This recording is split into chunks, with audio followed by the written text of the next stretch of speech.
Il-Bank of Valletta jinsab imħasseb li pajjiżna aktar minn qatt qabel qed jitqies bħala ġurisdizzjoni ta' riskju għoli fejn tidħol is-sigurtà. Dan qed iwassal biex il-bank isiba diffiċli li jsib correspondent banks li jippermettulu li jopera minn istituzzjonijiet finanzjarji oħra. Din hija xi ħaġa importanti ħafna għal kull bank. Din id-dikjarazzjoni inkwetanti saret mill-kap eżekuttiv tal-bank Rick Hankin li ħadin il-kariga f'Novembru li għadda.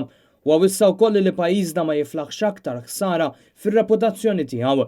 F'intervista fis-Sunday Times Hankin jitkellem fost oħrajn dwar kif l-avvenimenti tal-aħħar snin waslu biex il-bank kważi tilef kull correspondent bank bil-konsegwenza li kien se jitlef is-saħħa li jinnegozja bid-dollaru Amerikan. Fortunatament l-ING li huwa correspondent bank tal-Bank of Valletta estenda relazzjoni tiegħu mal-bank bi 3 xhur biex fil-frattemp il-bank ikun jista' jsib l-alternattivi.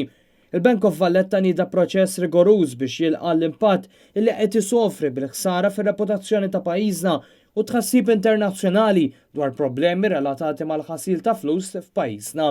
Tantu hekk li fl-aħħar xhur il-bank għalaq numru sinifikanti ta' kontijiet bankarji ta' persuni meqjusa ta' riskju għoli, b'mod speċjali persuni li xtraw il-passaport Malti.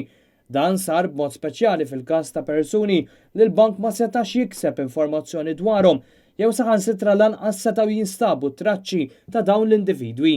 Dan minkejja li Gvern Laburista ftaħar li dawk li jixtru passaport Malti jridu jgħaddu minn proċess rigoruż, xi ħaġa li rripetija anke l-Prim Ministru Robert Abela fl-aħħar ġranet.